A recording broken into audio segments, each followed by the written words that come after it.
मनोर्बुद्धि अहंकार चित्तानि नाहं न च श्रोत्रजिह्वे न च घ्राणनेत्रे न च व्योम भूमिर्न तेजो न वायु चिदानन्दरूप शिवोऽहं शिवोऽहं चिदानन्दरूप शिवोऽहं शिवोऽहं न च प्राणसौज्ञो न वै पञ्चवायु न वा सप्तधातुर्न वा पञ्चकोश न वा पाणिपादमनोपस्पपायु चिदानन्दरूप शिवोऽहं शिवोऽहं चिदानन्दरूप शिवोऽहं शिवोऽहं न मे द्वेषरागौ न मे लोभमोहौ मदो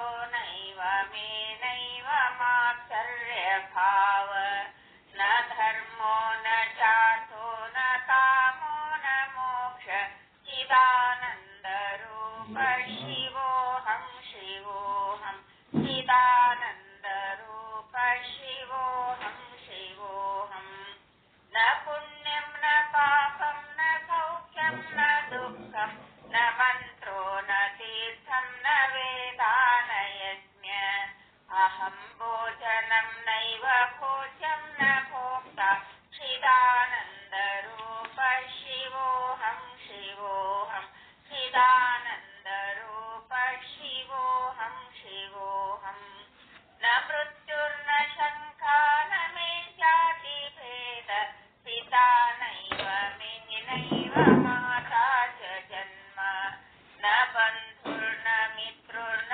गुरुर्नैव शिष्य चिदानन्दरूप शिवोऽहं शिवोऽहं चिदानन्दरूप शिवोऽहं शिवोऽहम् अहं निर्विकल्पो निराकाररूपो विभुत्वाच सर्वत्र सर्वेन्द्रियाणां न चासङ्गतं नैव मुक्तिर्न मेय चिदानन्दरूप शिवोऽहं शिवोऽहं चिदानन्दरूप शिवोऽहं शिवोऽहं चिदानन्दरूप शिवोऽहं शिवोऽहं ಚಿದಾನಂದರೂಪ ಶಿವೋಹಂ ಶಿವೋಹಂ.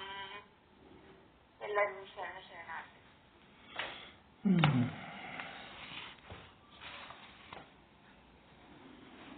ಈಗ ಶ್ರೋತ್ರಿಯ ಬ್ರಹ್ಮರ್ಷಿ ಸದ್ಗುರುಗಳಾದ ಶ್ರೀ ಶರಣಬಸವ ಮಹಾಸ್ವಾಮಿಗಳಿಂದ ಶ್ರೋತ್ರಿಯ ಬ್ರಹ್ಮರ್ಷಿ ಸದ್ಗುರು ಶ್ರೀ ಶಂಕರ ಭಟ್ಟ ಅಗ್ನಿಹೋತ್ರಿಯವರ ಕೃತಿ ವೇದಾಂತ ಪ್ರವಚನ ಮಾಲಿಕೆ 2ರಲ್ಲಿ ಬರುವ ಮಹಾಲಿಂಗರಂಗದ ಅನುಭವ ಎಂಬುತ್ತ ಗ್ರಂಥವನ್ನ ಆಧರಿಸಿದ ಉಪನ್ಯಾಸಗಳ ಒಂದು ಜ್ಞಾನವನ್ನ ನಮಗೆಲ್ಲ ತಿಳಿಸಿಕೊಡ್ತಾರೆ.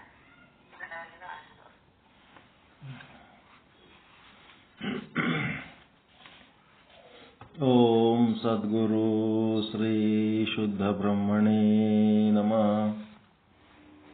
ಸಮಸ್ತ ಶುದ್ಧ ಬ್ರಹ್ಮ ಸ್ವರೂಪರಲ್ಲಿ ಅನಂತ ಅನಂತ ಪ್ರಣಾಮಗಳು. ನಿನ್ನೆ ದಿವಸ ಈ ಕರ್ಮಗಳನ್ನು ಯಾಕೆ ನಿಂದೆ ಮಾಡ್ತಾರೆ ಅನ್ನೋದಕ್ಕೆ ಒಂದು ಚರ್ಚೆ ಮಾಡಾಯಿತು. ಕರ್ಮಗಳಿಂದ ವಿಹಿತ ಕರ್ಮಗಳು ಮಾಡೋದ್ರಿಂದ ಪುಣ್ಯ ಬರ್ತದ, ನಿಷಿದ್ಧ ಕರ್ಮ ಮಾಡೋದ್ರಿಂದ ಪಾಪ ಬರ್ತದ. ಮತ್ತೆ ಪಾಪ ಕರ್ಮ ಮಾಡಲೇಬಾರದು, ಪುಣ್ಯಕರ್ಮ ಮಾಡಿದರೂ ಕೂಡ ಅದರಿಂದ ಉಂಟಾಗುವ ಫಲಗಳು ಶಾಶ್ವತ ಇಲ್ಲ. ಹೀಗಾಗಿ ಆ ಕರ್ಮಗಳು ಶಾಶ್ವತ ಇಲ್ಲ, ಕರ್ಮದ ಫಲಗಳು ಶಾಶ್ವತ ಇಲ್ಲ. ಆದ ಕಾರಣ ಈ ಕರ್ಮಗಳನ್ನು ನಿಂದೆ ಮಾಡ್ತಾರೆ ಅನ್ನೋಂಥ ವಿಚಾರ ಹೇಳಿದರು.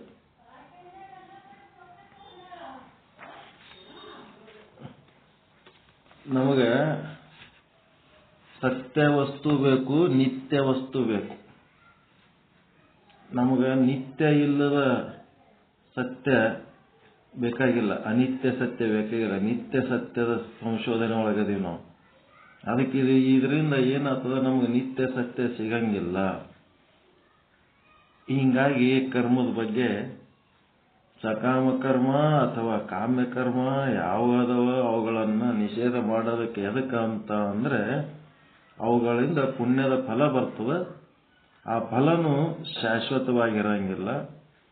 ಈಗ ಯಾವ ಕರ್ಮ ನಿಂದೆ ಮಾಡ್ಯಾರಂದ್ರೆ ಯಾವ ಕರ್ಮಗಳನ್ನು ನಿಂದೆ ಮಾಡ್ಯಾರಂದ್ರೆ ಸಕಾಮ ಕರ್ಮಗಳನ್ನು ನಿಂದೆ ಮಾಡ್ಯಾರ, ನಿಷಿದ್ಧ ಕರ್ಮಗಳನ್ನು ನಿಂದೆ ಮಾಡ್ಯಾರ. ಹೌದಲ್ರಿ? ನಿಷ್ಕಾಮ ಕರ್ಮ ನಿಂದೆ ಮಾಡಿಲ್ಲ ಅವ್ರು. ಕರ್ಮ ನಿಂದೆ ಮಾಡಿದ್ದು ಸಕಾಮ ಕರ್ಮ ಮತ್ತೆ ಕಾಮ್ಯ ಕರ್ಮ ಮತ್ತೆ ನಿಷಿದ್ಧ ಕರ್ಮ ಇವುಗಳನ್ನ ನಿಂದೆ ಮಾಡ್ಯಾರ.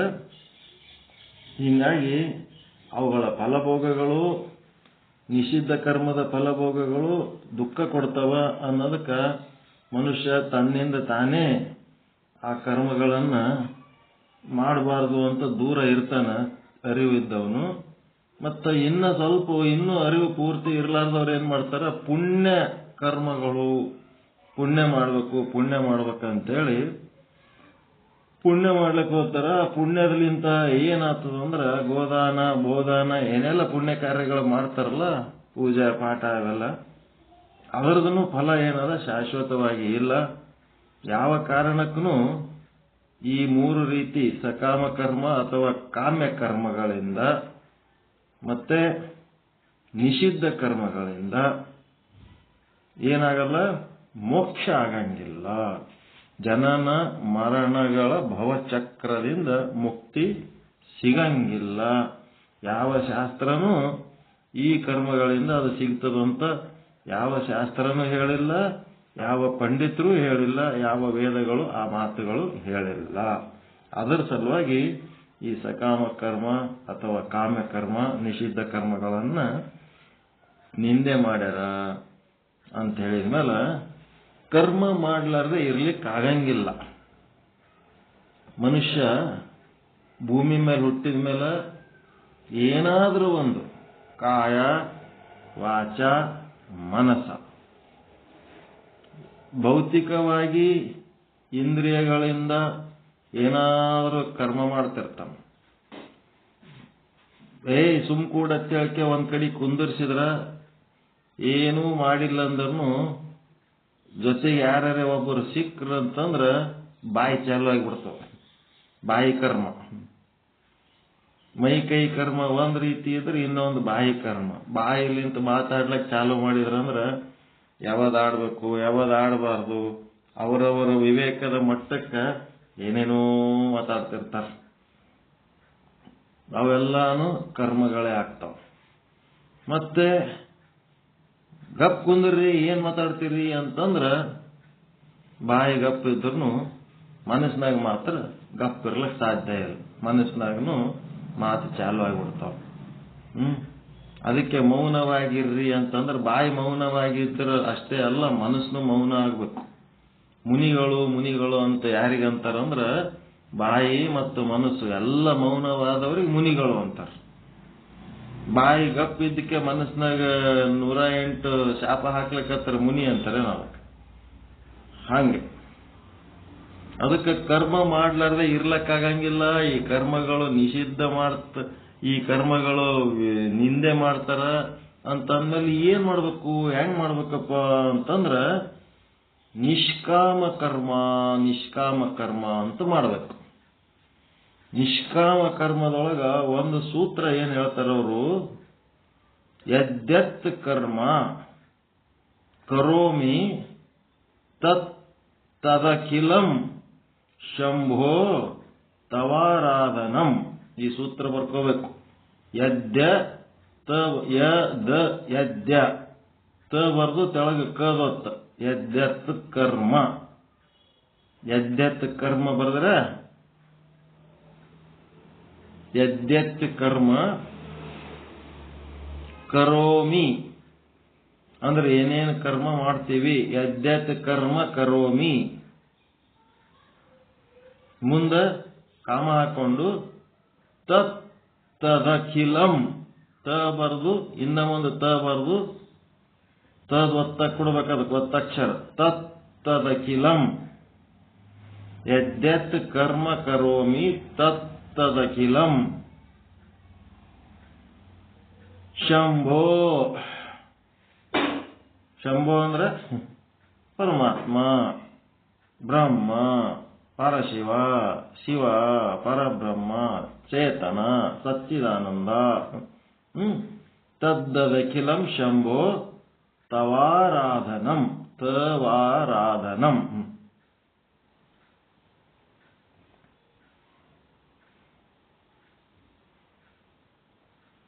ಇದು ಏನು ಸೂತ್ರ ಅಂದ್ರೆ, ಹೇ ಭಗವಂತ ಬರ್ಕೊಂಡ್ರೆ ಇದು ಯದ್ಯತ್ ಯಾರು ಬರ್ಕೊಂಡಿರು ಹೋದ್ರಿ ಅದು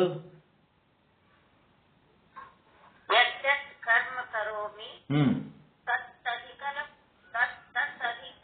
ತತ್ತದಖಿಲಂ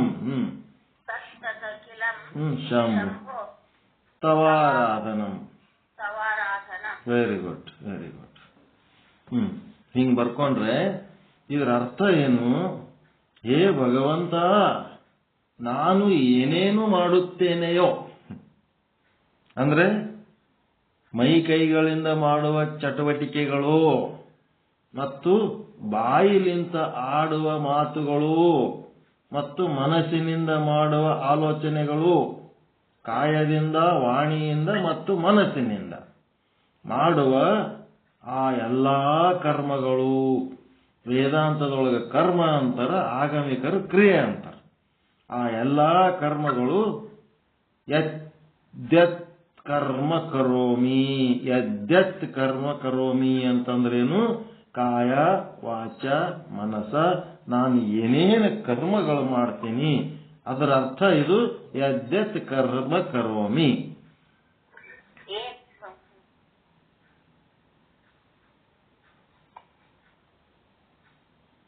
ಅದು ಏನೇ ಇರಲಿ ಅಂತ, ಯಾವುದೇ ಕರ್ಮ ಇರಲಿ, ಏನೇ ಇರಲಿ, ಅದು ಸಾಮಾಜಿಕವಾಗಿರ್ಲಿ, ಏನೇ ಇರಲಿ ಅಂತಂದ್ರ ಒಬ್ಬರ ಮನಿ ಹಾಳು ಮಾಡೋದಲ್ಲ.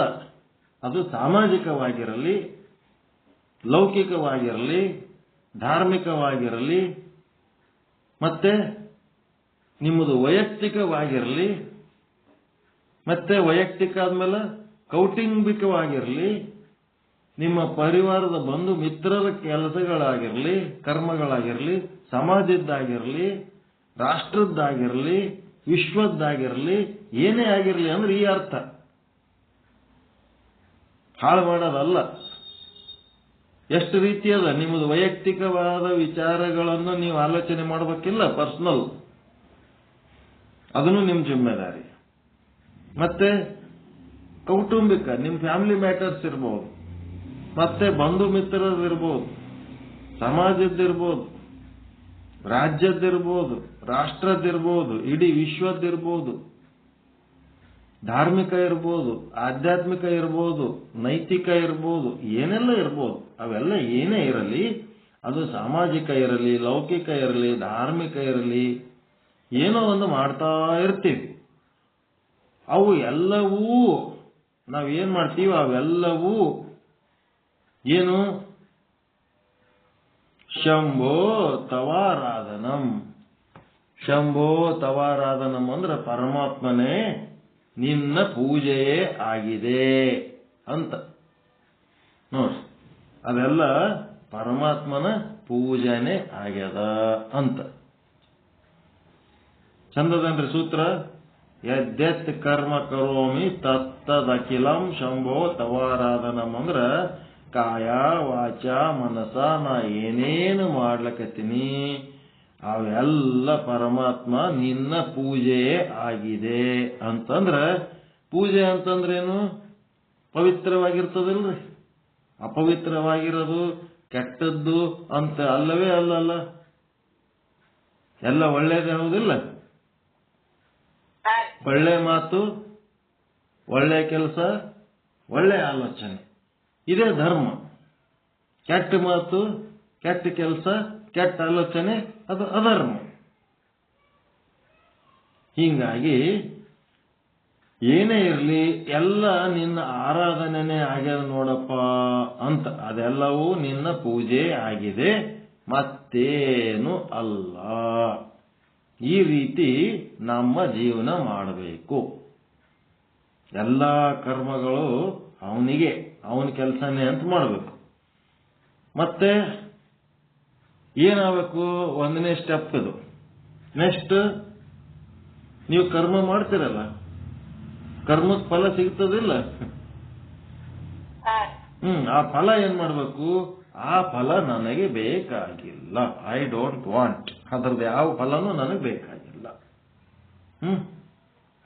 ಎಲ್ಲವೂ ನಿನಗೇ ಅರ್ಪಿತ, ಅದರ ಫಲ ನನಗೆ ಬೇಕಾಗಿಲ್ಲ, ಎಲ್ಲವೂ ನಿನಗೇ ಅರ್ಪಿತ ಎಂಬ ಸರ್ವ ಸಮರ್ಪಣ ಬುದ್ಧಿಯಿಂದ, ಈ ರೀತಿಯಾದಂತ ಸರ್ವ ಸಮರ್ಪಣ ಬುದ್ಧಿಯಿಂದ ಮಾಡುವ ಕರ್ಮಗಳು ಏನದವಲ್ಲ, ಇವಕ್ಕ ನಿಷ್ಕಾಮ ಕರ್ಮಗಳು ಅಂತಾರೆ.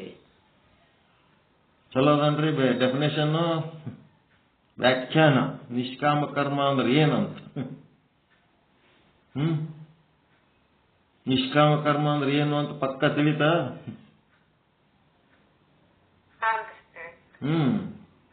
ಹೇ ಭಗವಂತ, ನಾನು ಏನೇನು ಮಾಡುತ್ತೇನೆಯೋ ಕಾಯದಿಂದ, ವಾಣಿಯಿಂದ, ಮನಸ್ಸಿನಿಂದ ಮಾಡುವ ಆ ಎಲ್ಲಾ ಕರ್ಮಗಳು, ಯದ್ಯತ್ ಕರ್ಮ ಕರೋಮಿ, ಅದು ಏನೇ ಇರಲಿ, ಅದು ಸಾಮಾಜಿಕ ಇರಲಿ, ಲೌಕಿಕ ಇರಲಿ, ಧಾರ್ಮಿಕ ಇರಲಿ, ಏನೇ ಇರಲಿ, ಅವೆಲ್ಲ ಮಾಡುತ್ತೇವೆಲ್ಲ, ಅವು ಎಲ್ಲವೂ ಶಂಭೋ ತವಾರಾಧನಂ, ಅಂದರೆ ಅವೆಲ್ಲವೂ ಪರಮಾತ್ಮ ನಿನ್ನ ಪೂಜೆಯಾಗಿದೆ, ಮತ್ತೇನು ಅಲ್ಲ. ಮತ್ತ ನಿನ್ನ ಪೂಜೆ ಮಾಡಿದ್ದರ ಫಲ ನೀ ನನಗೇನಾರ ಕೊಡ್ತಿದ್ದೆ ಅಂದ್ರೆ ಅದು ನನಗೇನು ಬೇಕಾಗಿಲ್ಲ, ಎಲ್ಲವೂ ನಿನಗೇ ಅರ್ಪಿತ. ಹಿಂಗಿರ್ಬೇಕು.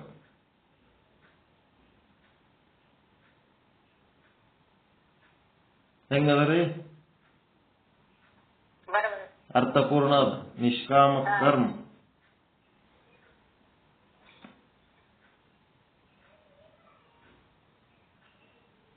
ನಿಷ್ಕಾಮ ಕರ್ಮಗಳು ಅಂತಂದ್ರೆ ಈ ರೀತಿ. ಈಗ ನಿಷ್ಕಾಮ ಕರ್ಮ ಅಂದ್ರ ಏನೇನ್ ಮಾಡ್ಬೇಕ್ರಿ, ಯಾವ್ಯಾವ ಮಾಡ್ಬೇಕ್ರಿ ಅಂತ ಪ್ರಶ್ನೆ ಕೇಳ್ಬಾರ್ದ?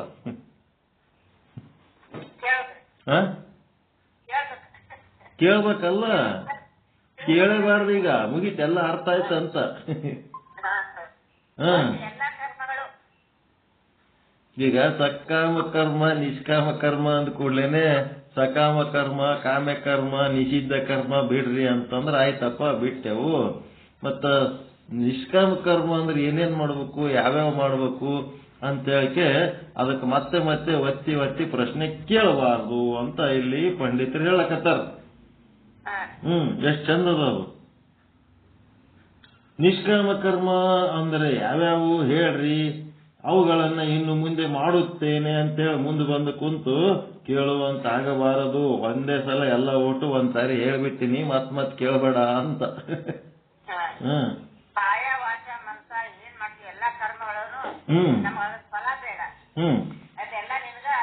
ನಿನ್ನ ಆರಾಧನೆ, ನಿನ್ನ ಪೂಜೆ ಅಂತೆ ಮಾಡ್ತೀನಪ್ಪ ಅಂತ. ಪವಿತ್ರವಾದ ಕಾರ್ಯಗಳು, ಪವಿತ್ರವಾದ ಆಲೋಚನೆಗಳು, ಪವಿತ್ರವಾದ ಮಾತುಗಳನ್ನ ನಿನ್ನ ಪೂಜೆ ಅಂತೇಳಿ ನಾನು ಆ ಕರ್ಮಗಳು ಮಾಡ್ತಿರ್ತೀನಿ. ಆ ಕರ್ಮದ ಫಲಗಳು ಏನಾರೇ ಉಂಟಾತಿದ್ದಂದ್ರೆ ಅವು ಸಹಿತ ನನಗೆ ಬೇಕಾಗಿಲ್ಲ, ಆ ಫಲನು ನಿನಗೆ ಅಪ್ಪ ಅಂತಂದ್ರೆ ಇದು ನಿಷ್ಕಾಮ ಕರ್ಮದ ಅರ್ಥ.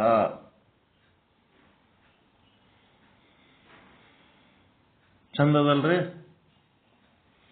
ಪರ್ಫೆಕ್ಟ್.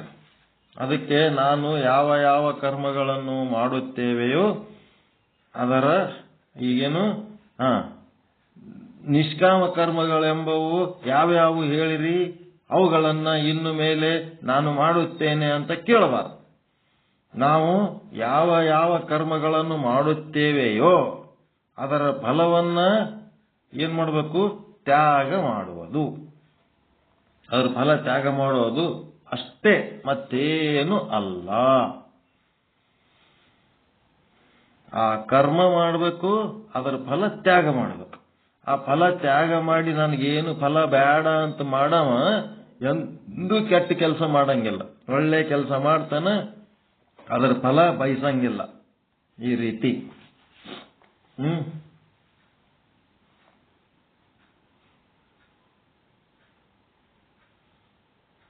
ಮನಸ್ಸಿನಲ್ಲಿ ಕರ್ಮ ತ್ಯಾಗ ಮಾಡುವುದಲ್ಲ. ಫಲನೇ ಬೇಡ ಅಂತಂದ್ರೆ ಕರ್ಮವನ್ನೇ ತ್ಯಾಗ ಮಾಡುವುದಲ್ಲ. ಏನ್ ಹೇಳ್ತಾನ? ಕರ್ಮ ಫಲ ತ್ಯಾಗ ಮಾಡುವಂತ ಹೇಳ್ತಾನ, ಕರ್ಮ ತ್ಯಾಗ ಮಾಡುವಂತ ಹೇಳಲ್ಲ. ಹೆಂಗದ ಇದು ಸೂತ್ರ? ನಿಷ್ಕಾಮ ಕರ್ಮ ಮಾಡಲೇಬೇಕು, ಅದರದು ಫಲ ಬಯಸಬಾರದು. ಫಲ ತ್ಯಾಗ ಮಾಡು, ಕರ್ಮ ತ್ಯಾಗ ಮಾಡು ಅಂತ ಹೇಳಿಲ್ಲ. ನಿಷ್ಕಾಮ ಕರ್ಮ ಮಾಡ್ಬೇಕ ಮಾಡಬಾರ್ದ? ಮಾಡಬೇಕು, ಮಾಡಲೇಬೇಕು. ಕರ್ಮ ನಿಷ್ಕಾಮ ಕರ್ಮ ತ್ಯಾಗ ಮಾಡುವಂತೆ ಇಲ್ಲ. ಮತ್ತೆ ಅದರ ಫಲವನ್ನು ತ್ಯಾಗ ಮಾಡಬೇಕು. ಈ ರೀತಿ ಮಾಡಿದರೆ ನಮಗ ಏನ್ ಸಿಗ್ತದ? ಮೋಕ್ಷಕ್ಕೆ ದಾರಿ ಸಿಗ್ತದ. ಮೋಕ್ಷಕ್ಕೆ ದಾರಿ ಸಿಗಬೇಕಾದ್ರೆ ಈ ರೀತಿ ನಾವು ಕರ್ಮ ಮಾಡಬೇಕು, ನಿಷ್ಕಾಮ ಕರ್ಮ.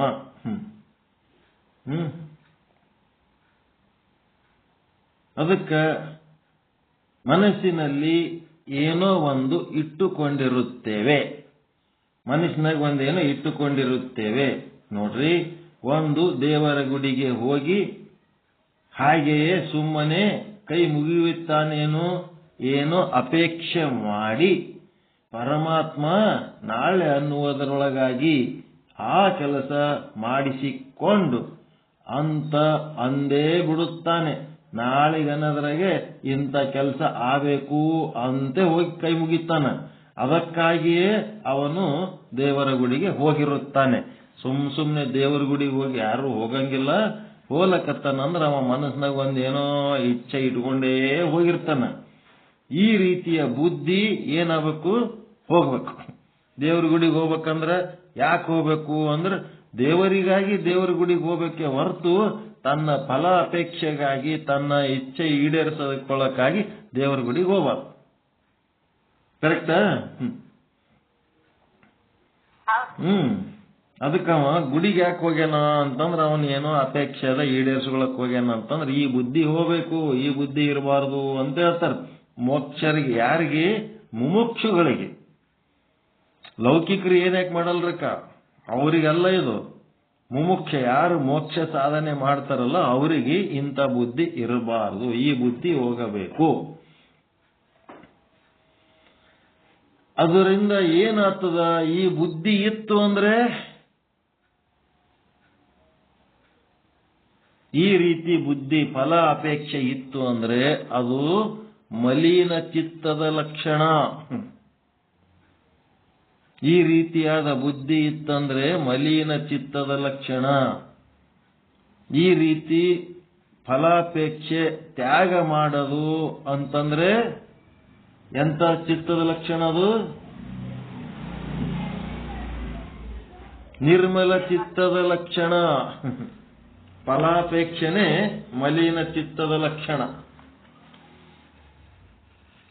ಗೊತ್ತಾಯ್ತರ? ನಿರ್ಮಲ ಚಿತ್ತ, ನಿಶ್ಚಲ ಚಿತ್ತ.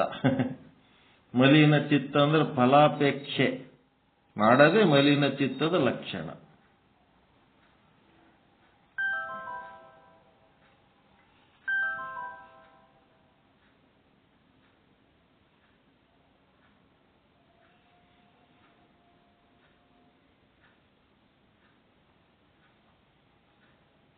ಅದಕ್ಕೆ ಸರಿಯಾಗಿ ತಿಳ್ಬೇಕತ್ತದಲ್ರಿ. ಚಿತ್ತ ನಿರ್ಮಲ ಚಿತ್ತ ಅಂದ್ರೆ ಹೆಂಗಿರ್ತದ ಅಂದ್ರೆ ಫಲಾಪೇಕ್ಷೆ ಇಲ್ಲದಂಗಿರೋದೇ ನಿರ್ಮಲ ಚಿತ್ತ. ಈಗ ಹೇಗಿರ್ತದಂದ್ರ ನಿಮ್ಗೇ ಭೇಟಿ ಆಗ್ಲಕ್ಕ, ನಿಮ್ಮನ್ನೇ ನೆನೆಸ್ಲಕತ್ತಿತ್ತು, ನಿಮ್ಮನ್ನೇ ನೋಡ್ಬೇಕಂತ ಬಂದೆ ಅಂತ ಅನ್ನೋದು ಹೆಂಗಿರ್ತದ? ಮತ್ತೆ ನಂದಿಲ್ಲಿ ಬೇರೆ ಕೆಲಸ ಇತ್ತು ಬಂದಿದ್ದೆ, ಹಂಗೆ ನಿಮ್ಗೆ ಭೇಟಿಯಾಗಿ ಹೋಗ್ಬೇಕಂತ ಬಂದಿನಿ ನೋಡ್ರಿ ಅಂತಂದ್ರೆ ಹೆಂಗ? ಪ್ರೈಮರಿದಾಗದ, ಸೆಕೆಂಡ್ರಿದಾಗದ. ಈಗ ಬೇರೆ ಏನೋ ಉದ್ದೇಶ ಇಟ್ಕೊಂಡು ಬಂದು ಭೇಟಿ ಆಗ್ಲಕತ್ ಬಂದು ಆಯ್ತು ನಿಮ್ಮನ್ನೇ ಭೇಟಿ ಆಗ್ಲಕತ್ ಬಂದೀವ್ರಿ ಅಂತ ಹೇಳಕ್ಕೆ ಬಾಳ ಜೀವ ನೆನ್ಸ್ಲಕತ್ತದ. ನಿಮ್ಮನ್ನೇ ಭೇಟಿ ಆಗ್ಲಕತ್ ಬಂದೀವ್ರಿ ಅಂತೇಳಿ ಬಂದಕ್ಕೆ ಒಂದ್ 10,000 ರೂಪಾಯಿ ಬೇಕಾಗಿ ಯಾವಾಗ ಕೊಡ್ರಿ ಅಂದ್ರೆ ಹೆಂಗಿರ್ತದ? 10,000 ರೂಪಾಯಿ ನೆನ್ಸ್ಲಕತ್ತಾನ ಆ ವ್ಯಕ್ತಿನ ನೆನ್ಸ್ಲಕತ್ತಾನ.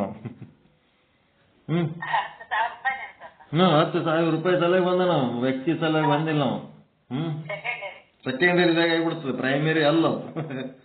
ಹೀಗಾಗಿ ಅಲ್ಲಿ ಫಲಾಪೇಕ್ಷೆ ಇಟ್ಕೊಂಡು ಬಂದ್ರೆ ಮುಗಿದೋಯ್ತು, ಅದರದ್ದು ಕ್ವಾಲಿಟಿ ಡೌನ್ ಆಗಿಬಿಡ್ತು. ಏನೇನು ಕಾರಣ ಇಲ್ಲ, ಯಾಕೆ ಬಂದಿರಿ? ಬ್ಯಾಂಕಿನಾಗ ಒಮ್ಮೊಮ್ಮೆ ಹೋಗ್ಬಿಡ್ತೇನೆ, ಪುಡಕ್ಕದ ಬ್ಯಾಂಕ್ನಾಗ ಹೋಗ್ಬಿಡ್ತೇನೆ. ಯಾಕೆ ಬಂದ್ರ ಕೇಳ್ತಿರ್ತಾರ. ಯಾಕೂ ಇಲ್ಲ, ಸುಮ್ಮ ಬಂದು ನಿಮ್ಗೆ ಭೇಟಿ ಆಗ್ಲಕ್ ಬಂದಿನಿ ಅಂತ. ಹಂಗಿದ್ರು ಬರ್ರಿ ಸರ್ ಅಂತೇಳಿ ಅವ್ರು ಕೌಂಟರ್ ತೆಗೆದು ಪೋಸ್ಟ್ ಆಫೀಸ್ನಾಗ ಬ್ಯಾಂಕ್ನಾಗ ಒಳಗ್ ಕರ್ಕೋತಾರೆ. ಒಳಗ್ ಕುಂದ್ರ ಬರ್ರಿ ಸರ್, ನಮ್ ಭೇಟಿ ಆಗ್ಲಕ್ ಬಂದೇನೆ, ಬರ್ರಿ ಸರ್ ಒಳಗ್ ಬರ್ರಿ. ವ್ಯವಹಾರ ಇತ್ತು ಅಂತಂದ್ರೆ ಕೌಂಟರ್ ಆ ಕಡೆ ನಿಂತು ವ್ಯವಹಾರ ಮಾಡ್ಕೊಂಡ್ ಬರ್ಬೇಕು. ಏನು ಕೆಲಸ ಇಲ್ಲಪ್ಪ, ನೀವು ಮಾತಾಡ್ಸ್ಲಕ್ ಬಂದೀನಿ, ನೀವು ಭೇಟಿ ಆಗ್ಲಕ್ ಬಂದೀನಿ ಅಂತಂದ್ರೆ ಅವ್ರ ಆತ್ಮೀಯರಾಗಿಬಿಡ್ತಾರ. ಬರೀ ಕೆಲ್ಸ ಇದ್ದಾಗ ಆಟೆ ಹೋಗೋದು, ಕೆಲ್ಸ ಇರ್ಲಾರ್ದಾಗ ಅವ್ರ ಕಡೆ ಹೊಳ್ಳಿ ನೋಡ್ಲಾರ್ದಂಗೆ ಇದ್ರೆ ಏನಾಗ್ತದ ಪರಿಸ್ಥಿತಿ? ಅದು ಸಕಾಮ ಕರ್ಮ ಮಲಿನ ಚಿತ್ತದ ಲಕ್ಷಣ. ನಿಷ್ಕಾಮ ಕರ್ಮ ಅಂದ್ರೇನು? ಒಂದು ರಸ್ತೆ ಹಿಡ್ಕೊಂಡು ನೀವು ಎಲ್ಲಾರ ಹೋಲಕತ್ತೀರಿ ಅಂದ್ರೆ ಅದರ ಅಕ್ಕಪಕ್ಕದಲ್ಲಿ ನಮ್ಮ ಆತ್ಮೀಯ ಜೀವಗಳಿರ್ತಾವ, ಅವಕ್ಕೆ ನೆನೆಸುತ್ತಿರ್ತಾರ. ಅಲ್ಲಿ ಹೋಗ್ಬೇಕು, ಒಂದು 10 ನಿಮಿಷ 5 ನಿಮಿಷ ಅವ್ರಿಗೆ ಮಾತಾಡಿಸಿ ಭೇಟಿಯಾಗಿ ಬಂದು ಬಿಟ್ರೆ ಬ್ಯಾಟ್ರಿ ರೀಚಾರ್ಜ್ ಆಗ್ತದೆ. ಬಂದಿದ್ರಪ್ಪ, ಮಾತಾಡ್ಸಿದ್ರಪ್ಪ, ಖುಷಿ ಆಗಿಬಿಡ್ತದೆ, ಆನಂದ ಆಗಿಬಿಡ್ತದೆ. ಬಹಳ ದಿನ ಬರ್ಲಿಲ್ಲ ಅಂದ್ರೆ ಯಾಕಪ್ಪ ಬಂದಿಲ್ಲ ಅಂತ ಕೇಳಂಗ ಆಗ್ತದೆ. ಹಂಗ ನಿಷ್ಕಾಮ ಇರ್ಬೇಕು. ಮತ್ತ ವಾದವಾದಾಗೊಮ್ಮೆ ಯಾವಾಗಾರ ಓಕೆ ಏನಾರ ಕೊಡು, ಏನಾರ ಮಾಡು, ಇದು ನಾ ಕೊಟ್ಟು ತಗೋಕ್ಕಿಂತದ್ ಮಾರ್ಬೇಕತ್ ಬಂದಿನಿ, ಇಂಥದ್ ತಗೋಬೇಕತ್ ಬಂದಿನಿ ಅಂತ ಹೇಳಕ್ಕೆ ಹಿಂಗ್ ಮಾಡಿದ್ರ ಏನಾಗ್ತದ?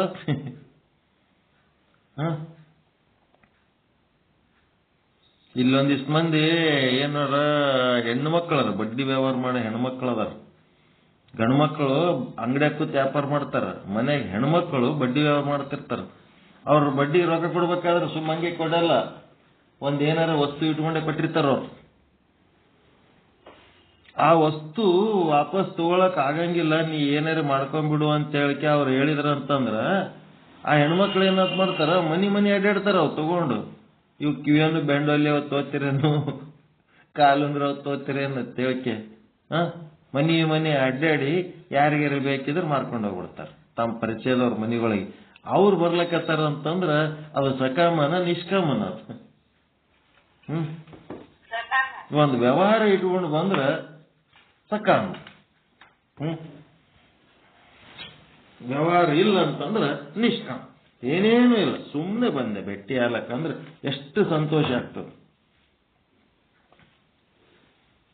ಅದಕ್ಕೆ ಈ ರೀತಿ ಫಲಾಪೇಕ್ಷಣೆ ಮಲಿನ ಚಿತ್ತದ ಲಕ್ಷಣ. ಫಲದ ಬಗ್ಗೆ ಯಾವದ ಅಪೇಕ್ಷೆ ಇರಲಿಲ್ಲ ಅಂದ್ರೆ ಅದು ಚಿತ್ತ ಶುದ್ಧಿಯ ಲಕ್ಷಣ. ಆ ಪುಣ್ಯ ಕರ್ಮಗಳ ಫಲವಂತೂ ಇವನಿಗೆ ಹತ್ತುವುದಿಲ್ಲ.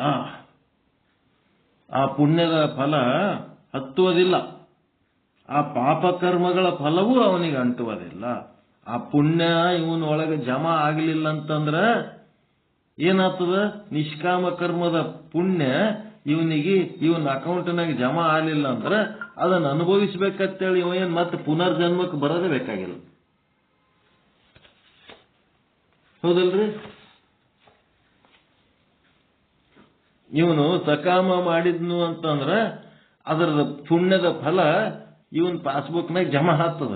ಜಮಾ ಆಯ್ತಂದ್ರ ಅದು ಅನುಭವಿಸ್ಬೇಕು ಇವನೇ. ಹೌದಲ್ರಿ? ಇವನೇ ಅನುಭವಿಸ್ಬೇಕು ಅಂತಂದ್ರೆ ಮತ್ತೇನಾಗಬೇಕು? ಇವನ ಆಯುಷ್ಯ ಇದ್ರೆ ಅನುಭವಿಸ್ತಾನ, ಆಯುಷ್ಯ ತೀರ್ತು ಅಂದ್ರೆ ಅದು ಅನುಭವಿಸ್ಲಕ್ಕ ಅವ ಮತ್ತೆ ಬರ್ಬೇಕಾಗ್ತದ. ಆದ್ರೆ ಇಲ್ಲಿ ಹೆಂಗದ? ಭವಚಕ್ರದಿಂದ ಮುಕ್ತ ಆಗ್ಬೇಕಾದ್ರೆ ಮೊದಲೇನ್ ಮಾಡ್ಬೇಕು? ನಿಷ್ಕಾಮ ಕರ್ಮ ಮಾಡಿದರೆ ಆ ನಿಷ್ಕಾಮ ಕರ್ಮದ ಪುಣ್ಯದ ಕೆಲಸನೇ ಅದು. ಆದ್ರೆ ಅದು ಪುಣ್ಯದ ಕೆಲಸನೇ, ಅದು ಒಳ್ಳೆ ಕೆಲಸನೇ. ಆದರೆ ನಿಷ್ಕಾಮ ಮಾಡಿದ್ದಕ್ಕ ಅದರ ಫಲ ಇವನಿಗೆ ಅಂಟಂಗಿಲ್ಲ, ಇವನ ಅಕೌಂಟ್ನಾಗ ಅದು ಜಮಾ ಆಗಂಗಿಲ್ಲ. ಯಾವಾಗ ಇವನ ಅಕೌಂಟ್ನಾಗ ಇದು ಜಮಾ ಆಗಂಗಿಲ್ಲ ಅಂದ್ಮೇಲೆ ಆ ಪುಣ್ಯದ ಭೋಗ ಮಾಡಬೇಕನ್ನೋದು ಇವನಿಗೇನು ಸಂಬಂಧ ಇಲ್ಲ. ಅದನ್ನು ಅನುಭವಿಸೋದಕ್ಕೆ ಇವ ಮತ್ತೆ ಹುಟ್ಟಿ ಬರೋ ಅವಶ್ಯಕತೆ ಇಲ್ಲ. ನಿಷ್ಕಾಮ ಕರ್ಮದ ಒಂದು ಅನುಕೂಲ ಹೆಂಗದ ಅಂತಂದ್ರೆ ಈ ಭವಚಕ್ರದಿಂದ ಮುಕ್ತ ಆಗಬೇಕು ಅನ್ನೋರಿಗೆ ನಿಷ್ಕಾಮ ಕರ್ಮ ಮಾಡಿದ್ರೆ ಈ ರೀತಿಯಾಗಿ ಈ ಜನನ ಮರಣಗಳ ಭವಚಕ್ರದಿಂದ ಮುಕ್ತ ಆಗ್ತಾನ ನಿಷ್ಕಾಮ ಕರ್ಮ ಮಾಡಿದವನು. ನೋಡ್ರಿ, ಒಂದೇ ನಿಷ್ಕಾಮ ಕರ್ಮಕ್ಕೆ ಅವ ಮುಕ್ತ ಆಗ್ಬಿಡ್ತಾನೆ. ಈಗ ಅವ ಮುಂದೆ ಮಾಡೋದೇನ್ ಬೇಕಾಗಿಲ್ಲ. ಫಲಾಪೇಕ್ಷೆ ತ್ಯಾಗ ಮಾಡಿದ್ರೆ ಅವನು ಮುಕ್ತನೇ ಆಗ್ಬಿಡ್ತಾನ. ಭವಚಕ್ರಕ್ಕೆ ಮತ್ತೆ ಬರೋದೇ ಬೇಕಾಗಿಲ್ಲ. ಹಂಗಾಗ್ಬಿಡ್ತಾನ. ಹೆಂಗದ ಒಂದನೇ ಸ್ಟೆಪ್ ಏನ್ರಿ? ಜ್ಞಾನ ಇದ್ದವನೇ ನಿಷ್ಕಾಮ ಮಾಡ್ಲಕ್ ಬರ್ತದ. ಅಜ್ಞಾನ ಇದ್ದವ ಹೆಂಗ್ ನಿಷ್ಕಾಮ ಮಾಡ್ತಾನ? ಅವೆಲ್ಲ ಒಂದಕ್ಕೊಂದು ಡಿಪೆಂಡ್ ಇರ್ತಾವ. ಈಗ ಜ್ಞಾನ ಇರ್ಲಾರ್ದ ಅವನಿಗೆ ನೀ ಕೆಲಸ ಮಾಡಪ್ಪ ಪಗಾರ ತಗೋಬೇಡ ಅಂತಂದ್ರೆ ಅವ ಹೆಂಗ್ ಬಿಡ್ತಾನ? ಅಜ್ಞಾನ ಇದ್ದವ ಏನ್ ಮಾಡ್ತಾನ? ಪಗಾರ ಇಲ್ಲದೆ ಕೆಲಸ ಮಾಡೋದ್ರೆ ಯಾವ ಮಾಡ್ತಾನ? ಓರ್ ಇರ್ತಾನ. ಜ್ಞಾನ ಇದ್ದವ ಏನ್ ಮಾಡ್ತಾನ? ನಿಷ್ಕಾಮ ಮಾಡಿದರೆ ಮತ್ತೆ ಅಲ್ಲಿ ಬರೋ ಅವಶ್ಯಕತೆ ಇಲ್ಲದಂಗೆ ಮಾಡಿಬಿಡ್ತಾನ ಅಷ್ಟೇ. ಜ್ಞಾನ ಬೇಕಾಗಿಲ್ಲ ಅಂತಲ್ಲ ಮುಂದೆ ಹೇಳ್ತಾರ. ಇಲ್ಲಿ ನೋಡ್ರಿ, ಒಂದೇ ಸ್ಟೆಪ್ಪಿಗೆ ನಾವು ಪುನರ್ಜನ್ಮ ಈ ಕರ್ಮ ಭೋಗಕ್ಕಾಗಿ ಈಗೇನ್ ಮಾಡ್ಯಾನ ನಿಷ್ಕಾಮ ಕರ್ಮ ಅದನ್ನು ಭೋಗಿಸುವುದಕ್ಕಾಗಿ ಅವ ಮತ್ತೆ ಬರೋ ಅವಶ್ಯಕತೆ ಇಲ್ಲ. ಜನ್ಮ ಪುನರ್ಜನ್ಮಗಳು ಯಾಕೆ ಆತವಪ್ಪ ಅಂದ್ರೆ ನಮ್ಮ ಕರ್ಮ ಫಲ ಭೋಗಕ್ಕಾಗಿ ಆಗ್ತಿರ್ತವ. ಆ ಕರ್ಮಗಳ ಕಾಟದಿಂದ ಜನ್ಮ ಪುನರ್ಜನ್ಮ ಅನುಭವಿಸೋದು ತಪ್ಪಿಸುವಳಕ ನಿಷ್ಕಾಮ ಕರ್ಮ ಮಾಡು. ಒಂದನೇ ಅನುಕೂಲ ಇದು ಹೇಳ್ಯಾನ. ಅದಕ್ಕೆ ಈ ಪುಣ್ಯ ಕರ್ಮಗಳ ಫಲವಂತೂ ಇವನಿಗೆ ಹತ್ತುವುದಿಲ್ಲ, ಆ ಪಾಪ ಕರ್ಮಗಳ ಫಲವೂ ಅವನಿಗೆ ಅಂಟುವುದಿಲ್ಲ. ಇದು ಒಂದು ಯುಕ್ತಿ. ಯುಕ್ತಿ ಅಂತಂದ್ರೆ ಐಡಿಯಾ, ಉಪಾಯ. ಶಾಸ್ತ್ರವು ಹೇಳುವ ಯುಕ್ತಿಗಳು ಕರ್ಮಗಳನ್ನು ಬಿಡಿರಿ ಎಂಬ ಅರ್ಥ. ಈ ಕರ್ಮಗಳು ಮಾಡೋದು ಬಿಡ್ರಿ ಅಂತೇಳಿ ಅರ್ಥ ಏನದಲ್ಲ, ಈ ರೀತಿಯಾದ ಅರ್ಥದಲ್ಲಿ ಹೇಳ್ಯಾರ. ಕರ್ಮ ಬಿಡ್ರಿ ಅಂತಂದ್ರೆ ಕರ್ಮದ ಫಲ ಬಿಡ್ರಿ, ವಿಹಿತ ಕರ್ಮನೇ ಮಾಡ್ರಿ, ಮತ್ತೆ ನಿಷ್ಕಾಮ ಕರ್ಮನೇ ಮಾಡ್ರಿ, ಆದರೆ ಅದರ ಫಲದ ಅಪೇಕ್ಷೆಯನ್ನು ಬಿಡ್ರಿ ಅಂತ ಹೇಳಿದ್ದದಪ್ಪ. ಅದಕ್ಕೆ ಅನಾಶ್ರಿತ ಕರ್ಮ ಫಲಂ ಕಾರ್ಯಂ ಕರ್ಮ ಕರೋತಿಯ. ಮತ್ತಿನ್ನೊಂದು ಸೂತ್ರ ಕೊಡ್ತಾರ. ಇನ್ನೊಂದು ಸೂತ್ರ ಬರ್ಕೊಳ್ರಿ. ಅನಾಶ್ರಿತ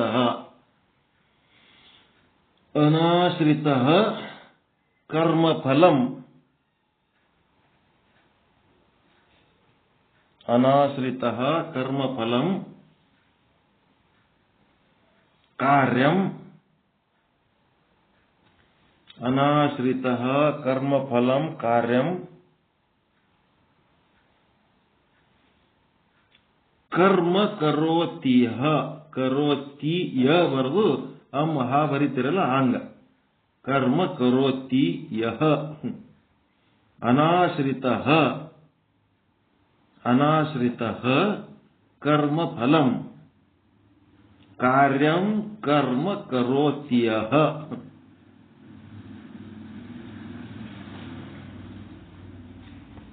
ಈ ಸೂತ್ರದ ಅರ್ಥ ಏನದಪ್ಪ ಅಂತಂದ್ರೆ, ಕರ್ಮದ ಫಲವನ್ನು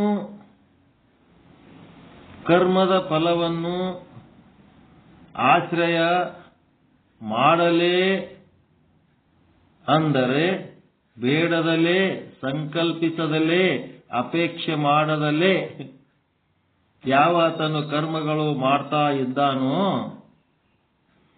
ಅವನೇ ಯಾರಪ್ಪ ಅಂದ್ರೆ ಸನ್ಯಾಸಿ. ಕರ್ಮ ಫಲಗಳನ್ನ ತ್ಯಾಗ ಯಾರು ಮಾಡ್ತಾರ?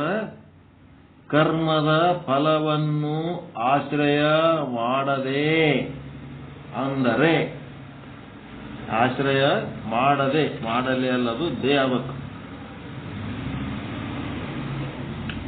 ಅಥವಾ ಮಾಡದಲೇ ಹಂಗಾಗಬೇಕು. ಕರ್ಮದ ಫಲವನ್ನು ಆಶ್ರಯ ಮಾಡದೆ ಅಥವಾ ಮಾಡದಲೇ, ಮಾಡಲಾರದೆ ಬೇಡಲಾರದೆ, ಬೇಡದಲೇ, ಮಾಡದಲೇ, ಬೇಡದಲೇ, ಸಂಕಲ್ಪಿಸದಲೇ. ಸಂಕಲ್ಪ ಮಾಡೋದು ಇಲ್ಲ, ಇಂಥ ಕರ್ಮ ಮಾಡಿದ್ರೆ ಇಂಥ ಫಲ ಸಿಗ್ತದ ಸಂಕಲ್ಪನೂ ಬೇಡ. ಅಪೇಕ್ಷೆ ಮಾಡದಲೇ, ಅಪೇಕ್ಷೆ ಮಾಡದಲೇ ಯಾವಾತನು ಕರ್ಮಗಳನ್ನು ಮಾಡ್ತಾ ಇದ್ದಾನೋ ಅವನೇ ಸನ್ಯಾಸಿ. ಸನ್ಯಾಸಿ ಚ ಯೋಗಿ ಚ, ಇದು ಒಂದು ಸೂತ್ರನೇ. ಸನ್ಯಾಸಿ ಚ ಯೋಗಿ ಚ ಅಂದ್ರ ಅವನೇ ಸನ್ಯಾಸಿ, ಅವನೇ ಯೋಗಿ. ಸನ್ಯಾಸಿ ಅಂದ್ರು ಅವನೇ, ಯೋಗಿ ಅಂದ್ರು ಅವನೇ. ಯೋಗಿ ಅಂದ್ರೆ ಮತ್ತೆ ಯಾವರೇ ಅದನ್ನ ತಿಳ್ಕೋಬೇಡ್ರಿ ಅಂತ. ಇದೊಂದು ಸೂತ್ರ ಕೆಂಪಕ್ಷರದಾಗೆ ಬರ್ಕೋಬೇಕು. ಏನು? ಸನ್ಯಾಸಿ ಚ ಯೋಗಿ ಚ, ಅವನೇ ಸನ್ಯಾಸಿ, ಅವನೇ ಯೋಗಿ. ಮತ್ತೀಗ ಯಾವ ಕಾವಿ ಹಾಕೊಂಡು ಓಡಾಡೋರಿಗೆಲ್ಲ ಸನ್ಯಾಸಿ ಅಂತೇಳಿ ಕಾಲಿಗೆ ಬಿದ್ದೇ ಬೀಳ್ತೀವಿ. ಫಲಾಪೇಕ್ಷೆಗಳು ಫುಲ್ಲು ತುಂಬಿರ್ತಾವ ಅವ್ರೊಳಗೆ. ಇಲ್ಲಿ ಫಲದ ಅಪೇಕ್ಷೆ ಇಲ್ಲದೆ, ಅದರ ಆಶ್ರಯ ಮಾಡದೆ, ಅದ ಫಲವನ್ನು ಬೇಡದೆ, ಫಲದ ಬಗ್ಗೆ ಸಂಕಲ್ಪ ಕೂಡ ಇಲ್ಲದೆ ಯಾವನು ಸುಮ್ಮನೆ ಕೆಲಸ ಮಾಡ್ಕೊತ ಹೋಗ್ತಿರ್ತಾನಲ್ಲ ಅವನೇ ಸನ್ಯಾಸಿ, ಅವನೇ ಯೋಗಿ. ಹೆಂಗದ ನೋಡು ಅಂತ ಭಗವಂತ ಹೇಳುತ್ತಿದ್ದಾನೆ. ಭಗವಂತ ಹೇಳ್ತಾನ ಅಂತಂದ್ರೆ ಏನದು? ಭಗವದ್ಗೀತೆ ಒಳಗೆ ಎಲ್ಲೋ ಅದ ಇದು. ಭಗವಂತ ಹೇಳುತ್ತಿದ್ದಾನೆ. ಇವೆಲ್ಲ ಭಗವದ್ಗೀತೆ ಒಳಗಿನ ಶ್ಲೋಕಗಳೇ ಇವು. ಅಲ್ಲೆಲ್ಲಿ ಇರ್ತಾವ, ನಾವು ಹಂಗೆ ಓದಿ ಮುಂದೆ ಹೋಗಿಬಿಟ್ಟಿರ್ತೀವಿ. ಸನ್ಯಾಸಿ ಚ ಯೋಗಿ ಚ, ಅವನೇ ಸನ್ಯಾಸಿ, ಅವನೇ ಯೋಗಿ ಅಂತ ಭಗವಂತ ಹೇಳ್ತಾ ಇದ್ದಾನೆ. ನಾವು ಯಾರಿಗೋ ಯೋಗಿ ಅಂತೇವೆ, ನಾವು ಯಾರ್ಯಾರಿಗೋ ಸನ್ಯಾಸಿ ಅಂತೇವೆ. ಆ ಮಾತು ಬೇರೆ, ಅದು ಇಟ್ಟು ಬಿಡ್ರೆ ಕಡೆ ಒಂದ್ ಕಡೆ ಸೈಡಿಗೆ ಅಂತ. ಇಲ್ಲಿ ನಾವೇನ್ ಹೇಳಕತ್ತೀವಿ, ನಮ್ಮ ಸನ್ಯಾಸಿ ಯಾರು, ನಮ್ಮ ಯೋಗಿ ಯಾರು, ಇದು. ಒಂದು ಕಾಲಕ್ಕೆ ಕರೋನಾ ಮುಗಿದ ಮೇಲೆ, ಕರೋನಾದ ಟೈಮ್ನಲ್ಲಿ, ಕರೋನಾ ಚಾಲು ಆದಾಗ ಏನೇನಾಯ್ತು? ಕರೋನಾದಕ್ಕಿಂತ ಮೊದಲ ಸುಮಾರು 10 ಕಡೆ ನಮ್ಮದು ಸತ್ಸಂಗ ಹೋಗ್ತಿದ್ದೆವು, ಎಲ್ಲೆಲ್ಲ ತಿರುಗ್ತಿದ್ದೆವು, ಗಾಡಿಗೆ ಪೆಟ್ರೋಲ್ ಹಾಕೊಂಡು ಅದು ಮುಗಿನ ಇದು ಮುಗಿನ ಅದು. ಜಾತಿ ಸಂಘಟನೆಗಳು, ಧರ್ಮ ಸಂಘಟನೆಗಳು, ಬಸವಣ್ಣನ ಹೆಸರು, ಅರವಿಂದಾಶ್ರಮ, ವಿವೇಕಾನಂದ, ಒಂದ ಎರಡ ಎಲ್ಲ ಮಾಡೋದು. ಎಲ್ಲಾದಲ್ಲಿ ಇವ್ರು ನಮ್ಮವರು ಅಂತಿದ್ರು. ನಾವು ಯಾರವರು ಆಗಿದ್ದಿಲ್ಲ, ಯಾರಿಗೆ ಹಚ್ಕೊಂಡಿದ್ದಿಲ್ಲ. ಸ್ವಚ್ಛ ಮಡಿ ಇದ್ದಂಗಿದ್ದೆವು ನಾವು. ಎಲ್ಲಿ ಹೋಗ್ತೀವಿ ಅಲ್ಲಿ ಚಲೋ ವಿಚಾರಗಳು ಕೇಳ್ತಿದ್ದೆವು. ನಮ್ದು ಒಂದೆರಡು ವಿಚಾರ ಹಂಚ್ಕೊಂಡು ಬರ್ತಿದ್ದೇವೆ ಹೊರತು ಯಾವುದಕ್ಕೂ ಅಂಟ್ಕೊಳ್ಳಾರ್ದಂಗ, ಯಾವುದಕ್ಕೂ ಸರೆಂಡರ್ ಆಗಿ, ಯಾವುದಕ್ಕೂ ಒಂಥರ ಕಮಿಟ್ ಅನ್ನಂಗೆ ಇದ್ದಿದ್ದಿಲ್ಲ ನಮದು. ಯಾಕಂದ್ರೆ ಕಮಿಟ್ ಆಗ್ಬೇಕಾದ್ರೆ ನಮಗೆ ಪರಿಪೂರ್ಣವಾದ ಆನಂದ ಸಿಕ್ಕರೆ ಕಮಿಟ್ ಆಗ್ತೀವಿ, ಇಲ್ಲಾಂದ್ರೆ ಯಾಕೆ ಹಾಕೋತೀವಿ. ಈ ರೀತಿ ಮಾಡ್ತಾ ಇವತ್ತಿನ ದಿವಸ ನಾವು ಇಷ್ಟು ಸತ್ಸಂಗ ಇಲ್ಲಿ ಕೂತು ಮಾಡ್ಲಕತ್ತೀವಿ ಅಂತಂದ್ರ ಇದಕ್ಕ ಮೂಲ ಕಾರಣಕರ್ತ ಕಲ್ಯಾಣಪ್ಪರ. ಅವರೆಲ್ಲರೂ ನನ್ನ ಕಂಪ್ಲೇಂಟ್ ಮಾಡ್ತಿದ್ರು. ನಾವು ಜನರನ್ನು ಸೇರಿಸ್ತಿದ್ದೆವು, ಆದ್ರೆ ಒಂದು ಸಲ ತಂದು ಸೇರ್ಸಿದ್ಮೇಲೆ ಕಲ್ಯಾಣಪ್ಪವ್ರು ಏನ್ ಮಾಡ್ತಿದ್ರು, ಅವ್ರ ಫೋನ್ ನಂಬರ್ ತಗೊಂಡು ಸತ್ಸಂಗ ಮಾಡೋ ಟೈಮ್ನೊಳಗೆ ಬೆನ್ನ ಹತ್ತಿ ಅವ್ರಿಗೆ ಫೋನ್ ಮಾಡಿ ಕರೆಸ್ತಿದ್ರು. ನಾವು ಎಲ್ಲೆಲ್ಲಿದ್ರು ಬಿಡಂಗಿಲ್ರಿ, ಫೋನ್ ಮಾಡಿ ಕಲ್ಯಾಣಪ್ಪ ಅವ್ರು ಕರೆಸಿ ಕುಂದಿರ್ಸಿ ಸತ್ಸಂಗ ಮಾಡಿಸ್ತಾರ. ದಿವ್ಯಾನಂದನೇ 10 ಸಾರಿ ಕಂಪ್ಲೇಂಟ್ ಮಾಡ್ಯಾರ. ಅದು ಆ ರೀತಿ ಅವ್ರು ಹಿಡ್ಕೊಂಡು ಬಂದು ಕುಂದಿರ್ಸಿದ್ದಕ್ಕೆ ಇವತ್ತಿನ ದಿವಸ ಈ ಮಂದಿ ಕುತ್ತು ಮಾಡ್ಲಕತ್ತೀವಿ ನಾವು. ಮಂದಿ ಬರ್ಲಿಲ್ಲ ಅಂದ್ರೆ ನಾ ಏನ್ ಮಾಡ್ತೇನೆ, ಬಿಟ್ಬಿಡ್ತೇನೆ ಅಷ್ಟೇ. ಆದ್ರೆ ಕರೆದು ಕುಂದಿರ್ಸೋ ಕೆಲಸ ಏನ್ ಮಾಡಿದ್ರು ಅವ್ರು ಮೊದಲು ಮಾಡಿದ್ರು. ಆ ಸಂಪರ್ಕಾಧಿಕಾರ ಅವಾಗೇನು ಅವ್ರು ನಡೆಸಿದ್ರು, ಅವ್ರು ಹೇಳಿದ್ರು ಎಲ್ಲಿ ಹೋದ್ರು ಬಿಡಲ್ರಿ, ಎಲ್ಲಿದ್ದಲ್ಲಿ ಅಟೆಂಡ್ ಆರಿ, ರೈಲ್ವೆದಾಗಿದ್ರೆ ಅಟೆಂಡ್ ಆರಿ, ಬಸ್ನಾಗಿದ್ರೆ ಅಟೆಂಡ್ ಆರಿ, ಬೇರೆ ಊರಾಗಿದ್ರೆ ಅಟೆಂಡ್ ಆರಿ, ಒಟ್ಟು ಅಟೆಂಡ್ ಆರಿ, ಚಾಲು ಮಾಡ್ರಿ ಲಿಂಕ್ ಅಂತಿದ್ರು. ನೆನೆಸ್ಬೇಕು, ಅವಾಗ ಕರೋನಾ ಟೈಮ್ನ ಯಾರ್ಯಾರು ಎಲ್ಲೆಲ್ಲೋ ಕುಂತು ಏನೇನೋ ಆಗಿದ್ರು. ಹೌದಲ್ರಿ ಕಲ್ಯಾಣಪ್ಪರೇ? ಅದರ ಇಲ್ಲ ಲಿಂಕ್ನಾಗ ಎಲ್ಲರಿಗೂ ಫೋನ್ ಮಾಡಿ ಜಗ್ಗಿ ಕಿವಿ ಹಿಡಿದು ತಂದು ಕುಂದಿರ್ಸಿದ್ದಕ್ಕ ಅಲ್ಲಿ ನಿಂತು ಇಲ್ಲಿ ತಾನ ನಡ್ಕೊಂಡು ಬಂದದ. ಹಳೆ ಎಲಿಗಳು ಉದುರ್ಯಾವ, ಹೊಸ ಎಲಿಗಳು ಚಿಗುರ್ಯಾವ. ಆದ್ರೂ ಶುದ್ಧ ಬ್ರಹ್ಮಪೀಠ ಅದು ನಿಸ್ವಾರ್ಥವಾದಂಥದ್ದು ಸತ್ಯದ ಸತ್ವ ಇದ್ದದ್ದಕ್ಕ ಅದು ಏನು ಯಾರು ಬಂದ್ರೇನು ಯಾರು ಆದ್ರೇನು ತಾನು ಹೆಂಗ್ ನಡಿಬೇಕು ಹಂಗೆ ನಡಿಲಕತ್ತದಲ್ರಿ ಅದು.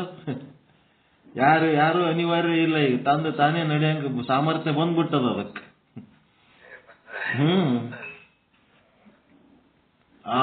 ಅದಕ್ಕೆ ಇದಕ್ಕೊಂದಂತ ಸಾಮರ್ಥ್ಯ ಬರ್ಬೇಕಂತೆ ನಮ್ಮ ಇಚ್ಛೆ ಇತ್ತು.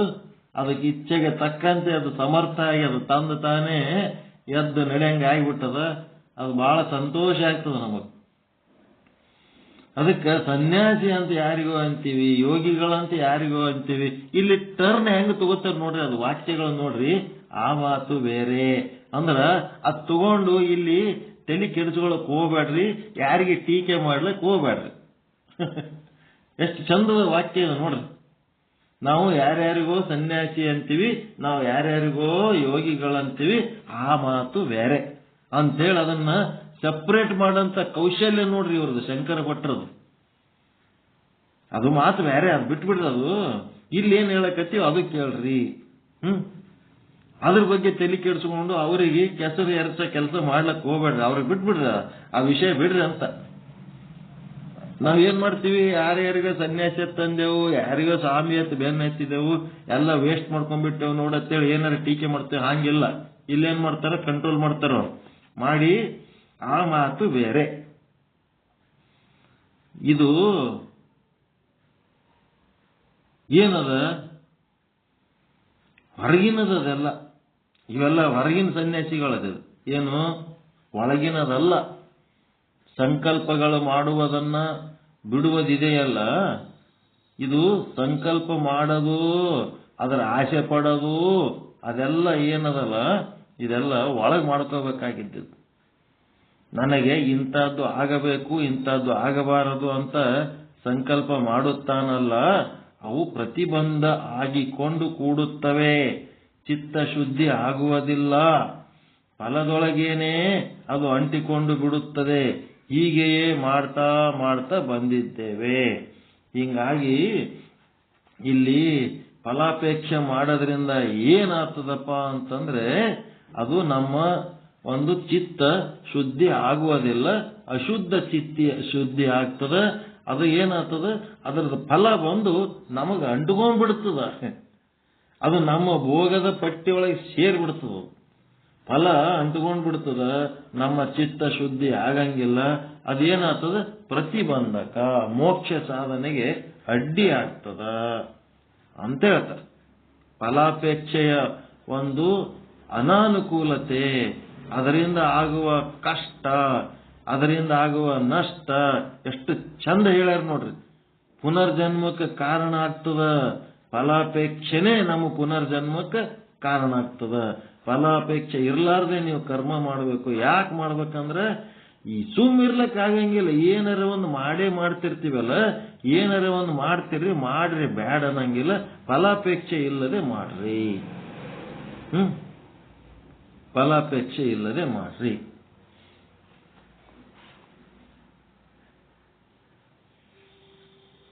ನಿನ್ನೆ ಸಾಯಂಕಾಲ ಹಿಂಗೆ ವಾಕಿಂಗ್ ಹೋಗಿದ್ದೆ. ಅಲ್ಲಿ ಮಾಣಿಕ್ ಪ್ರಭುಗಳ ಹೆಸರು ಕೇಳಿರ ನೀವು? ಮಾಣಿಕ ಪ್ರಭುಗಳು ಅಂತ. ಮಾಣಿಕಮ್ಮ ಯಾನಾಗ ಬಂದಿ, ಮಾಣಿಕಮ್ಮಂದು ಬ್ಯಾರೆ. ಉಪವಾಸ, ನೀರ ಊಟ ಏನು ಇಲ್ಲ ಅಂತೇಳಿ ಅಲ್ಲೇನಂತ ದೊಡ್ಡ ತತ್ವಜ್ಞಾನ ಏನಿಲ್ಲ. ಮಾಣಿಕ ಪ್ರಭುಗಳಂತದರ. ಇಲ್ಲಿ ಬೀದರ್ ಜಿಲ್ಲೆ ಒಳಗೆ ಹುಮ್ನಾಬಾದ್, ಅವರೆಲ್ಲ ದತ್ತ ಸಂಪ್ರದಾಯದವರು, ದತ್ತಪೀಠ ಸಂಪ್ರದಾಯದವರು ಮಾಣಿಕ ಪ್ರಭುಗಳಂತ. ಅವರು ವೇದಾಂತಿಗಳೇ, ವೇದಾಂತ ಸಿದ್ಧಾಂತಿಗಳವರು. ಅವ್ರದ್ದು ಇಲ್ಲಿ ನಮ್ಮ ರಾಯಚೂರಾಗ ಬಹಳ ದೊಡ್ಡ ಆಸ್ತಿ ಅದ. ಅವ್ರದ್ದು ದೊಡ್ಡ ಗುಡಿ ಅದ, ಕಲ್ಲಿನೊಳಗೆ ಕಟ್ಟಿದ ಗುಡಿ ಅದ, ದೊಡ್ಡ ಆಸ್ತಿ ಅದ. ಆ ಆಸ್ತಿ ಏನ್ ಮಾಡ್ಲಕತ್ತಾರ, ಯಾರ್ಯಾರೋ ಕಬ್ಜಾ ಮಾಡ್ಕೊಳಕತ್ತಾರ ಅಂತೇಳಿ ಅದನ್ನೆಲ್ಲ ಓಪನ್ ಮಾಡಿ ಈಗ 800 ಪ್ಲಾಟ್ ಆಗ್ಲಕತ್ತವ ಗುಡಿ ಸುತ್ತ ಇರುವ ಜಾಗದಾಗ. ನಾನು ಏನ್ ಮಾಡಿದೆ, 800 ಏನೋ ಬುಲ್ಡೋಜರ್ ಹಚ್ಚಿ ಏನೋ ಕೆಲಸ ಮಾಡ್ಲಕತ್ತಾರ. ಗುಡಿ ಹಿಂದೆ ಹೋದೆ ವಾಕಿಂಗ್ ಹೋದಾಗ. ಭಾರಿ ದೊಡ್ಡ ಬೈಲು, ಗುಡ್ಡ ಎಲ್ಲ ಹೋಗ್ಬಿಟ್ಟದ, ಬೈಲು 800 ಪ್ಲಾಟ್ ಮಾಡ್ಲಕತ್ತಾರ. ಆ ಗುಡಿ ಒಳಗ ಹೆಡ್ ಮಾಸ್ಟರು ಯಾರ್ಯಾರು ಅಂದ್ರ ಅಂಧ ಬಾಲಕಿಯರ ಒಂದು ಅಂಧ ಮಕ್ಕಳ ಶಾಲೆ ನಡೆಸ್ತಾರ ಅವ್ರು, ಪ್ರೈಮರಿ ಸ್ಕೂಲು, ಹೈಸ್ಕೂಲ್. ಆ ಗುಡಿದು ಪೂಜಾರಿ ಮತ್ತೆ ಅರ್ಚಕರು ಮತ್ತ ಹೆಡ್ ಮಾಸ್ಟರು ನಿನ್ನೆ ಸಿಕ್ಕಿದ್ರು. ಏನಾಯ್ತಂದ್ರೆ ಸಾಯಂಕಾಲ 6ರಿಂದ 7 ಆನಂದವಾಗಿ ಹಾಡ್ತಾರ. ಅಲ್ಲಿ ಒಬ್ಬ ಸಂಗೀತ ಮಾಸ್ಟರ್ ಅದಾರ. ಸಾಯಂಕಾಲ 6 to 7 ಎಲ್ಲರೂ ಅಸೆಂಬಲ್ ಆಗ್ತಾರ, ಆನಂದವಾಗಿ ಹಾಡ್ತಾರ. ಎಲ್ಲ ವಚನಗಳು, ಭಕ್ತಿಗೀತೆಗಳು, ಹಾಡಿದ್ದು. ಎಷ್ಟು ವರ್ಷ ಆಯ್ತು ಅವೇ ಹಾಡನೆ ಹಾಡ್ಲಕತ್ತಾರಂತ. ಅದಕ್ಕೆ ನೀವೇನ್ ಮಾಡ್ಲಕತ್ತೀರಿ ಈಗ ಅಂತ ಕೇಳಿದ್ರ ಅವ್ರು. ನಾವೇನ್ ಮಾಡ್ಲಕತ್ತೀವಿ, ರಿಟೈರ್ ಆಗಿ ಮನೆಗೆ ಅದೀವಿ. 6ರಿಂದ 7 ಹುಡುಗರು ಕುಂದಿರ್ತಾವ, ಒಂದ್ ಅರ್ಧ ತಾಸು ಹಾಡ್ಲಿ, ನೀವು ಒಂದ್ ಸ್ವಲ್ಪ ತತ್ವಜ್ಞಾನ ಹೇಳ್ರಿ ಮಕ್ಕಳಿಗೆ ಅಂತ. 6:15 7 ಅಲ್ಲಿ ಸಾಯಂಕಾಲ ಆ ಅಂಧ ಶಾಲೆಯ ಮಕ್ಕಳಿಗೆ ತತ್ವಜ್ಞಾನದ ಪಾಠ ಹೇಳಕ ಕೆಲಸ ಚಾಲು ಆಯ್ತು ನಮಗೆ. ಕೇಳ್ಬೇಕ ಬೇಡ? ಮತ್ತೆ ಬಹಳ ಚಂದ ಹಾಡ್ತಾವ, ಬಹಳ ಶಾಣೆ ಅವ ಹುಡುಗರು.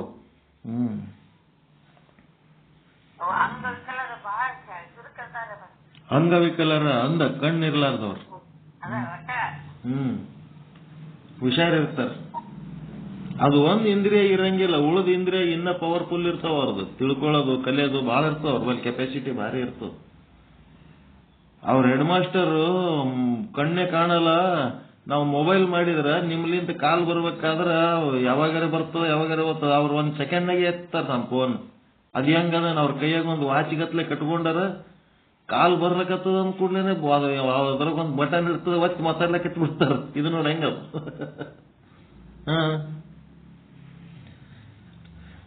ಒಂದ್ ಸೆಕೆಂಡ್ನಾಗೆ ಎತ್ತಿ ಬಿಡ್ತಾರ ಅವ್ರ ನಂಬರ್.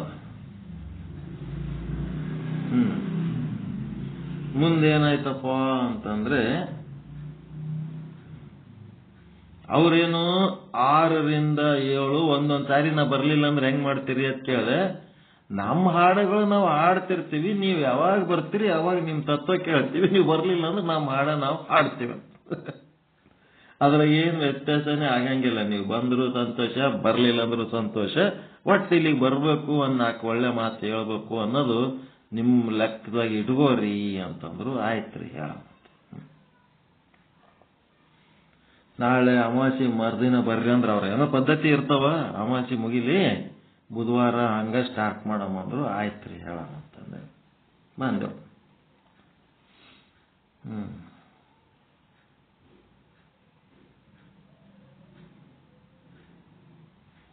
ಇಲ್ಲಿ ಎಷ್ಟಾಯ್ತು ಟೈಮ್?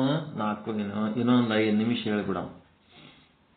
ಹಾಗಾದರೆ ಕರ್ಮಗಳನ್ನು ಹೀಗಳೆದು ಹೇಳಿದ ಮಾತಿಗೆ ಆಗುವ ವಿರೋಧದ ಪರಿಹಾರ ಹೇಗೆ ಎಂದು ಕೇಳಿದರೆ, ಈಗ ಕರ್ಮವನ್ನ ನಾವು ಹೀಯಾಳಿಸಿ ಕರ್ಮ ಅಂತೇಳಿ ಬೈತೀವಿ, ಅದರಿಂದ ಆಗುವ ವಿರೋಧದ ಪರಿಹಾರ ಹೆಂಗೆ? ಇಲ್ಲಿ ಏನಂದ್ಬಿಟ್ಟಾರ, ಕರ್ಮಗಳಿಗೆ ಕಳ್ಳ ಹಣಗಳು ಅಂದರ, ಬ್ಲ್ಯಾಕ್ ಮನಿ. ಧರ್ಮಗಳು ಎಡವಟ್ಟು ಅಂದರ. ಯಾರಂದರ ಇದು? ಮಾಲಿಂಗರಂಗರು ಅಂತಾರ. ಕರ್ಮಗಳು ಕಳ್ಳ ಹಣಗಳು, ಧರ್ಮಗಳು ಎಡವಟ್ಟುಗಳು ಅಂದರ. ಈ ತರ ಅನ್ನೋದ್ರ ಅರ್ಥ ಏನು ಅಂತಂದ್ರೆ, ಇವೆಲ್ಲವೂ ಫಲವನ್ನು ಅಪೇಕ್ಷೆ ಮಾಡಿ ಮಾಡತಕ್ಕಂತ ಕರ್ಮಗಳು ಮತ್ತು ಧರ್ಮಗಳು ಅಂತ ಇವೆಯಲ್ಲ, ಅವುಗಳನ್ನು ಲಕ್ಷಿಸಿ ಹೇಳಿದ ಮಾತು. ಕರ್ಮ ಧರ್ಮಗಳು ಏನ್ ಮಾಡ್ದಕತ್ತೀವಲ್ಲ, ಫಲಾಪೇಕ್ಷೆ ಇಟ್ಕೊಂಡು. ಧರ್ಮ ಅಂದ್ರೆ ಋತಗಳು ಮಾಡ್ತೀರಿ ನೋಡ್ರಿ, ಯಾವ್ದಾರ ಒಂದು ಸಂಕಷ್ಟಿ ಮತ್ತಿನ್ ಯಾವ್ದಾವದೋ ಋತಗಳು ಮಾಡಿ ಏನೋ ಒಂದು ಇಚ್ಛೆ ಇಟ್ಕೊಂಡು ಋತ ಮಾಡ್ತಿರ್ತೀರಲ್ಲ, ಅವೆಲ್ಲ ಧರ್ಮಗಳು, ಪದ್ಧತಿಗಳು. ಇವುಗಳಿಗೆ ಯಾಕೆ ಹಿಂಗಂದ್ರು? ಕಳ್ಳ ಹಣಗಳು, ಕರ್ಮಗಳು ಕಳ್ಳ ಹಣಗಳು, ಧರ್ಮಗಳು ಎಡವಟ್ಟುಗಳು ಅಂತ ಯಾಕಂದ್ರು ಅಂತಂದ್ರೆ, ಫಲಾಪೇಕ್ಷೆ ಇಟ್ಟುಕೊಂಡು ಮಾಡುವ ಕರ್ಮಗಳು, ಫಲಾಪೇಕ್ಷೆ ಇಟ್ಟುಕೊಂಡು ಮಾಡುವ ಧರ್ಮಗಳು ಏನದವಲ್ಲ, ಅವುಗಳನ್ನು ಲಕ್ಷಿಸಿ ಹೇಳಿದ ಮಾತು. ಸಮಾಧಾನ ಸಿಗ್ತಾ ಇದಕ್ಕ? ಅಷ್ಟೇ ಹೊರತು ಮತ್ತೆ ಬೇರೆ ಏನೂ ಅಲ್ಲ. ಅವರು ನಿಷ್ಕಾಮ ಕರ್ಮಗಳಿಗೆ ಬೈದಿಲ್ಲ. ಏಕೆಂದರೆ ನಾವು ಬದುಕಿರುವವರೆಗೂ ಏನಾದರೂ ಮಾಡುತ್ತಲೇ ಇರಬೇಕಾಗಿರುತ್ತದೆ. ಇದಕ್ಕೂ ಸಹ ಪರಮಾತ್ಮನು ಒಂದು ಮಾತು ಹೇಳಿದ್ದಾನೆ. ಅದು ಸಿದ್ಧಾಂತವೇ. ಬದುಕಿರೋ ತನಕ, ಉಸಿರಾಟ ನಡೆದಿರೋ ತನಕ ಏನ್ ಮಾಡ್ಲಕತ್ತೀರಿ ಅಂತಂದ್ರೆ ಏನೂ ಮಾಡ್ತಾ ಇಲ್ಲ ಅಂದ್ರೂ ಉಸಿರಾಟ ಅಂತೂ ಮಾಡ್ತಾ ಇರ್ತೀರಾ ಇಲ್ಲ? ಮತ್ತ ಏನಾದ್ರೂ ಒಂದು ಮಾಡ್ತಾನೆ ಇರ್ತೀರಿ. ಈ ಮಾತು ಪರಮಾತ್ಮ ಹೇಳೇನಲ್ಲ, ಕರ್ಮ ಮಾಡ್ಲಾರ್ದೆ ಯಾರಿಂದ ಇರ್ಲಕ್ ಸಾಧ್ಯ ಇಲ್ಲ ಅಂತೇಳಿ. ಅದು ಸಿದ್ಧಾಂತವೇ. ಯಾರೇ ಆಗಲಿ ಈ ದೇಹ ತೆಗೆದುಕೊಂಡು ಬಂದ ಮೇಲೆ ಈ ಜಗತ್ತಿನಲ್ಲಿ ನಹಿ ಕಶ್ಚಿತ್ ಕ್ಷಣಮಪಿ ಜಾತು ತಿಷ್ಠತಿ ಅಕರ್ಮ ಕೃತ. ಅಂದ್ರೆ ಯಾವ ಕರ್ಮಗಳನ್ನು ಮಾಡದಲೇ ಒಂದು ಕ್ಷಣವಾದರೂ ಈ ಜೀವನು ಜೀವಿಸಲಾರ. ಕಾಯದಿಂದರೆ ಮಾಡ್ತಿರ್ತಾನ, ವಾಚಾದಿಂದರೆ ಮಾಡ್ತಿರ್ತಾನ, ಮನಸಾದಿಂದರೆ ಮಾಡ್ತಿರ್ತಾನ. ಈ ಪ್ರಪಂಚದಲ್ಲಿ ಏನಾದರೂ ಒಂದು ಕ್ರಿಯೆ ಮಾಡುತ್ತಿರಲೇಬೇಕು. ಹಾಗಾದರೆ ಮಾಡೇ ಮಾಡ್ತೀವಿ ಅಂದ ಮೇಲೆ ಹೀಗೆ ಫಲವನ್ನು ಬಯಸಿ ಮಾಡಬೇಡ. ಏನೇ ಮಾಡಪ್ಪ, ಫಲ ಬಯಸಿ ಮಾಡಬೇಡ. ಫಲವನ್ನು ಬಯಸದೆ ಅದನ್ನು ಮಾಡು ಎಂದು ಅವನೇ ಹೇಳುತ್ತಾನೆ. ಯಾರು? ಪರಮಾತ್ಮ ಹೇಳ್ತಾನೆ. ಕೃಷ್ಣ ನಿನಗೆ ಮಾಡುವುದನ್ನು ಬಿಡುವಂತ ಹೇಳಿಲ್ಲ, ಆದರೆ ದುರಾಸೆ ಮಾಡುವುದನ್ನು ಬಿಡು ಅಂತ ಹೇಳಿದರೆ ಇದಕ್ಕೂ ಸಿಟ್ಟಾಗಬೇಕೇನು? ನೀ ಆಸೆ ಪಟ್ಟು ಮಾಡಬೇಡ, ಅದು ದುರಾಸೆ ಆಗ್ತದ. ಮುಂದೆ ನಿನಗೇನಾಗ್ತದ? ದುರ್ಗತಿಗೆ ತಗೊಂಡು ಹೋಗ್ತದ. ನೀನು ಅಪೇಕ್ಷೆ ಪಟ್ಟದ್ದು ಅದು ಪುಣ್ಯ ನಿನಗೇನಾಗ್ತದ? ಅಂಟುಕೊಂಡ್ಬಿಡ್ತದ. ಅದನ್ನು ಅನುಭವಿಸೋದಕ್ಕೆ ನೀ ಮತ್ತೆ ಬರಬೇಕಾಗ್ತದ. ಅದೇ ನಿನಗೆ ಮೋಕ್ಷ ಸಾಧನೆಗೆ ಪ್ರತಿಬಂಧಕ ಆಗ್ತದ. ಈ ನಿನ್ನ ಆಸೆನೆ ದುರಾಸೆ ಆಗಿ ಕುಂದಿರ್ತದ, ನಿನ್ನ ದುರ್ಗತಿಗೆ ತಗೊಂಡು ಹೋಗ್ತದ ಅಂತೇಳಿ ನಮಗೆ ಕರ್ಮ ಮಾಡಬೇಡ ಅಂತ ಅಂತಾರ್ರಿ, ಧರ್ಮ ಮಾಡಬೇಡ ಅಂತ ಅಂತಾರ್ರಿ ಅಂತ ಅಪವಾದ ಹೊರಿಸಬೇಡ್ರಿ. ಯಾಕಂದ್ರೆ ಕರ್ಮಗಳನ್ನ ಕಳ್ಳ ಹಣಗಳು, ಧರ್ಮಗಳನ್ನ ಎಡವಟ್ಟುಗಳು ಅಂದಾರ ಅಂತಂದ್ರ ಈ ಅರ್ಥದಾಗ ಅವ್ರು ಹೇಳಿಲ್ಲ. ಕರ್ಮ ಮಾಡಬೇಡ, ಧರ್ಮ ಮಾಡಬೇಡ ಅಂತ ಹೇಳಿಲ್ಲ. ಮತ್ತೊಂದಿಷ್ಟು ಮಾಡಿಕೋ, ಯಾರು ಬೇಡ ಅಂತಾರೆ. ಎಷ್ಟಾದರೆ ಕರ್ಮ ಮಾಡು, ಎಷ್ಟಾದರೂ ಧರ್ಮ ಮಾಡು, ಆದರೆ ಫಲದ ಆಸೆ ಮಾತ್ರ ಮಾಡಬೇಡ ಎಂದು ಮಾತ್ರ ಹೇಳುತ್ತೇವೆ. ಇದು ಸಣ್ಣ ಮಾತಲ್ಲ, ವಾಸ್ತವಿಕವಾಗಿ ಇದು ಬಹಳ ಕಠಿಣವಾದ ವಿಚಾರವೇ ಇದೆ. ಇದೇನು ಸಣ್ಣ ಮಾತಲ್ಲ. ಯಾವಾಗರೆ ಒಂದು ಲಾಭ ಇರ್ಲಾರ್ದೆ ಯಾರೂ ಏನು ಕೆಲಸ ಮಾಡಂಗಿಲ್ಲ. ಆದ್ರೆ ಅಪೇಕ್ಷೆ ಇಲ್ಲಾರ್ದೆ ಮಾಡಬೇಕು ಅನ್ನೋಂಥದ್ದು ಇದು ಸಣ್ಣ ಮಾತೇನಲ್ಲ, ಇದು ಕಠಿಣವಾದ ಮಾತೇ ಅದ. ಈ ಕಠಿಣವಾದ ಮಾತು ಇದ್ರೂ ಸಹಿತ ಇದನ್ನ ಹಿಂಗ ಮಾಡಿದ್ರೆ ಮೋಕ್ಷ ಆಗ್ತದ. ಈ ಕಠಿಣವನ್ನ ನಾವು ಪಾಲಿಸಲಿಲ್ಲ ಅಂತಂದ್ರೆ ಬಂಧನಕ್ಕೊಳಗಾಗ್ತೀವಿ. ಇಷ್ಟು ಹೇಳಿ ಮುಂದೆ ಇದು ಕಠಿಣ ಇದ್ದದ್ದನ್ನ ಸರಳ ಮಾಡ್ಕೋಬೇಕಾದ್ರೆ ಇದಕ್ಕೆ ಜ್ಞಾನ ಹೆಂಗ ತುಂಬಬೇಕು, ಏನ್ ಮಾಡಬೇಕು? ಜ್ಞಾನ ಇದ್ದವನಿಗೆ ಮಾತ್ರ ನಿಷ್ಕಾಮ ಕರ್ಮ ಮಾಡ್ಲಿಕ್ಕೆ ಬರ್ತದೆ. ಜ್ಞಾನ ಇರ್ಲಾರ್ದವ ಹೆಂಗ ನಿಷ್ಕಾಮ ಕರ್ಮ ಮಾಡ್ತಾನ? ಹಿಂಗಾಗಿ ನಮಗ ಎಲ್ಲಿಂತ ಶುರು ಆಯ್ತು ಅಂದ್ರೆ ಫಸ್ಟ್ ಸ್ಟೆಪ್ಲಿಂತೆ ಮೋಕ್ಷದ ವಿಚಾರ ಎಷ್ಟು ಚಂದ ತಗೊಂಡು ಹೊಂಟಾರ ಅವರು. ಚಲೋ ಅನ್ನಿಸ್ತದ ಇಲ್ರಿ? ಉಪಯುಕ್ತದ ಇಲ್ಲ? ಎಳಿಯಾಗಿ ಬಿಡಿಸ್ಲಕತ್ತಾರ. ನಾವು ಮೇಲ್ಮೇಲೆ ಹೇಳಕತ್ತೀವಿ, ಇದು ಇನ್ನ ಡೀಪ್ ಅದ. ಇದು ಒಂದೇ ವಿಷಯ ಕರ್ಮ ಅನ್ನೋದೇ ಇನ್ನ ಎಷ್ಟು ದಿನ ಹೇಳ್ತಾರ ಅವ್ರು. ಸಾಧನಾ ವಿಧಾನ ಒಟ್ಟೀಗ ನೋಡ್ರಿ, ಈ ಪಾಠ ಕೇಳಿದ್ಮೇಲೆ ನಿಮಗ ಅದರದ್ದು ಫಲಾಪೇಕ್ಷೆ ಅನ್ನೋದು ಹೆಂಗ್ ಕಳ್ಕೊತೀರಿ ಅಂದ್ರೆ ಹಂಗೆ ಕಳ್ಕೊಂಡ್ಬಿಡ್ತೀರಿ. ಹೋಗ್ಬಿಡ್ತದಲ್ರಿ. ಈಗ ಫಲಾಪೇಕ್ಷೆ ಬೇಡಪ್ಪ, ಕಾಯ ವಾಚ ಮನಸ ಸುಮ್ಮ ಮಾಡ್ಕೋತಿರಮು, ಫಲಾಪೇಕ್ಷೆನೆ ಬೇಡ, ಮೋಕ್ಷ ಸಾಧಕರು ನಾವೆಲ್ಲ ಮುಮುಕ್ಷುಗಳು ಅಂತ ಹೇಳಿಕೆ ನಮಗ್ ಒಳಗೊಂದು ಅರಿವು ಮೂಡ್ತದ ಇಲ್ಲ ಈ ಪಾಠದಿಂದ?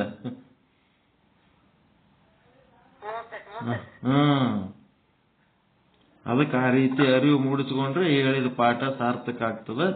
ಎಲ್ಲರಿಗೂ ಒಳಿತಾಗಲಿ, ಎಲ್ಲರಿಗೂ ಶುಭವಾಗಲಿ. ಮುಂದಿನ ಭಾಗ ಮತ್ತೆ ನಾಳೆ ಕಂಟಿನ್ಯೂ ಮಾಡಮು.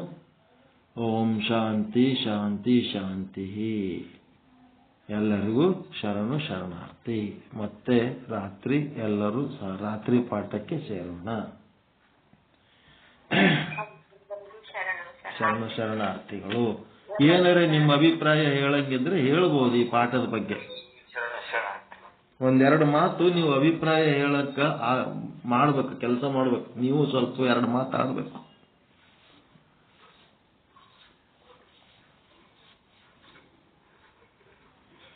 ನಾಳೆ ನಿಂತ ಏನ್ರಿ? ಕರ್ಮಗಳಿಗೆ 2, ಒಂದು ನಿಷ್ಕಾಮ ಕರ್ಮ, ಒಂದು ಸ್ವಕಾಮ ಕರ್ಮ. ನಿಷ್ಕಾಮ ಕರ್ಮ ಮಾಡೋದ್ರಿಂದ ನಮ್ಗ ಮೋಕ್ಷಕ್ಕೆ ಮಾರ್ಗ ಸಿಗ್ತೈತಿ. ಸ್ವಕಾಮ ಕರ್ಮ ಮಾಡೋದ್ರಿಂದ ಅದ್ರೊಳಗುನು ವಿಹಿತ ಕರ್ಮ, ನಿಷಿದ್ಧ ಕರ್ಮ. ವಿಹಿತ ಕರ್ಮ ಮಾಡೋದ್ರಿಂದ ಪುಣ್ಯ ಸಿಗ್ತೈತಿ. ನಿಷಿದ್ಧ ಕರ್ಮ ಮಾಡೋದ್ರಿಂದ ಪಾಪ ಸಿಗ್ತೈತಿ. ನಾವು ನಿಷಿದ್ಧ ಕರ್ಮಗಳನ್ನ ಮಾಡಬಾರ್ದು. ವಿಹಿತ ಕರ್ಮಗಳನ್ನ ಮಾಡಿದ್ರೆ ಅದು ಕೂಡ ಪುನರ್ಜನ್ಮಕ್ಕನ ಕಾರಣ ಆಗತಿ. ಆದ್ದರಿಂದ ನಾವು ನಿಷ್ಕಾಮ ಕರ್ಮವನ್ನ ಮಾಡಿ ಮೋಕ್ಷಕ್ಕ ಮಾರ್ಗ ಮಾಡ್ಕೋಬೇಕು. ಅದಕ್ಕೆ ಇವು ಯಾವುದು ಮಾಡಬೇಡ. ಸಕಾಮ ಕರ್ಮ ಸಕಾಮ ಧರ್ಮಗಳು ಮಾಡೋದ್ರಿಂದ ಅವಕ್ಕ ಕಳ್ಳಧನಗಳು ಮತ್ತು ಎಡವಟ್ಟುಗಳು ಅಂತ ಹೇಳ್ಯಾರ. ಅಂದ್ರೆ ಪ್ರತಿಬಂಧಕ, ಮೋಕ್ಷಕ್ಕೆ ಅವು ಪ್ರತಿಬಂಧಕ ಎನ್ನ ಅರ್ಥವಾಗಿ ಹೇಳ್ಯಾರ. ಬಂಧನಕ್ಕೆ ಕಾರಣ ಆಗ್ತವ, ಪುನರ್ಜನ್ಮಕ್ಕೆ ಕಾರಣ ಆಗ್ತವ, ದುಃಖಕ್ಕೆ ಕಾರಣ, ಭಯ, ಚಿಂತೆ ಎಲ್ಲದಕ್ಕೂ ಅವು ಕಾರಣ ಆಗ್ತವ ಅನ್ನಂತ ವಿಚಾರ ಚಂದ ಸರಳವಾಗಿ ಬಿಡಿಸಿ ಹೇಳ್ಯಾರ. ಅದು ಓದಿದಂಗ ನಮಗೇನು ಆನಂದ ಆಗ್ಯದ, ನಮಗಾದ ಆನಂದ ನಿಮಗುಂಟಾಗ್ಲಿ ಅಂತೇಳಿ ಸಂಜೆ 4 ಗಂಟೆಗೆ ನಿಮಗೆಲ್ಲ ತೊಂದರೆ ಕೊಡ್ತಾ ಇದ್ದೇವೆ. ಎಲ್ಲರಲ್ಲಿ ಕ್ಷಮೆ ಇರಲಿ. ಸ್ವಲ್ಪ ಇದು ಬುಕ್ ಮುಗಿಯತಾನ ಸಹಕರಿಸ್ರಿ. ಬುಕ್ ಮುಗಿದ್ಮೇಲೆ ನಿಮಗೆ ಮುಂದೆ ಪಾಠ ಕಂಟಿನ್ಯೂ ಮಾಡಮ್. 4 ಗಂಟೆ ಅದಂದ್ರೆ ಮಾಡಮ್, ಬ್ಯಾಡ್ ಅಂದ್ರೆ ಕೈ ಬಿಟ್ಬಿಡಮ್. ಮತ್ತೆ ಬೇರೆ ಯಾವ ಗ್ರಂಥ ಹಿಡ್ಕೊಂಡು ಓದೋಣ ಅಂದ್ರೆ ಓದೋಣ. ನೀವು ಹೆಂಗಂತೀರಿ ಹಂಗ. ಆದ್ರೆ ಇದೊಂದು ಬುಕ್ ಮುಗಿಯೋ ತನಕ ಈಗ 4ನೇ ಪೇಜ್ನಾಗ ಇದೀರಿ. 200 ಎಷ್ಟದ? 250 260 ಪೇಜ್ನಷ್ಟದ. ಏನು ಒಂದು 2-3 ತಿಂಗಳು ಆಗ್ಬೋದು. ಮಾಡೋಣ, ಏನ್ ಮಾಡ್ಲಕ್ ಸಾಧ್ಯ. ಓಕೆ, ಎಲ್ಲರಿಗೂ ಶರಣ ಶರಣಾರ್ಥಿ.